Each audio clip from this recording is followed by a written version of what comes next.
Before being discharged into nature, wastewater is treated in several stages within a wastewater treatment plant.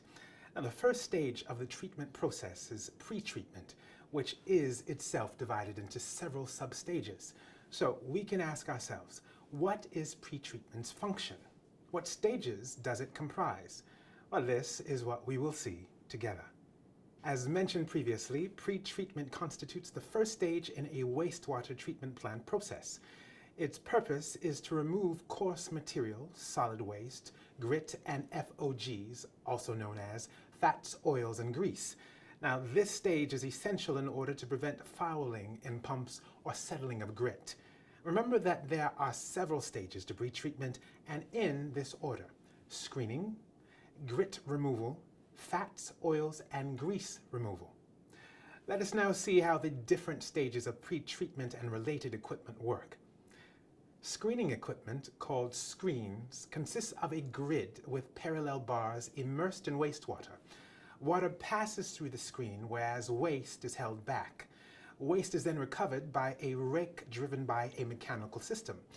Now, in some cases, waste is manually recovered. For grit removal, the flow velocity of water is decreased, and in this way, the grit contained in wastewater settles to the bottom of the grit chamber, whilst the water without grit is removed.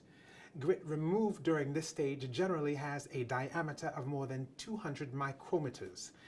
Fats, oils, and grease are removed through flotation. Indeed, oils and fatty matter, being denser than water, will float in the form of sludge. Now, this is then separated from water by raking the surface of the water. It is important to know that grit and fat, oils, and grease removal are generally carried out simultaneously in the same unit. A grit chamber, or a fat, oil, and grease trap, also known as a FOG trap. This can be a cylindrical or rectangular trap. What you need to remember: pretreatment is the first stage in a wastewater treatment process. Its purpose is to remove coarse matter, solid waste, grit, as well as fats, oils, and grease. Pretreatment is comprised of several stages: screening, grit removal, removal of FOGs. And often grit and FOG removal is carried out simultaneously using a grit chamber or FOG trap.